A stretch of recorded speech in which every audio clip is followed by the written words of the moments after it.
The Fire Beneath the Baobab, The Love That Breaks. Chapter 1. When the River Was Calm.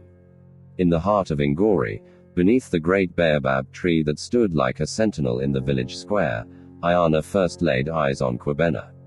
The day was hot, the kind of heat that seemed to slow time itself. Cicadas sang in the trees, and children splashed barefoot through puddles left from last night's rain. The marketplace buzzed with chatter, but all Ayana could hear was the silence that fell inside her when their eyes met. Kwabena was not a man of wealth or station. He wore patched trousers and a shirt too big for his lean frame, but his eyes, those eyes, burned with something rare. It was not just ambition, it was vision. He was selling hand-carved solar lamps, each one made from scrap metal and broken glass, held together with determination and wire. People laughed at him, called him mad, but Ayana saw more. She was the daughter of the late Chief Dogo, a man who had left her and her sister Essie enough inheritance to live comfortably for life. While Essie invested wisely in cattle and land, Ayana spent her days reading under the baobab, dreaming of a life not bound by tradition. She believed in stories, in signs, in the rhythm of the stars. They spoke first over roasted maize. Kwabena had burned his hand repairing one of his lamps. Ayana offered him water and salve made from shea butter. That small act wove the destinies tighter than either knew. From that moment, Ayana began to visit his stall each day.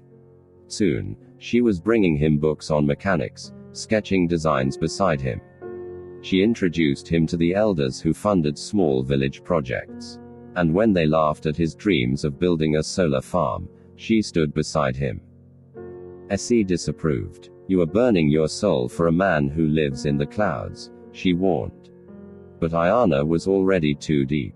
Love, she believed, was sacrifice. Months passed. Kwabena moved into a small compound at the edge of the village. Ayana followed, leaving behind her inheritance and comfort. She bought him tools, fed him, paid for transportation to cities where he could pitch his ideas. Each rejection made him darker, more distant. But Ayana remained.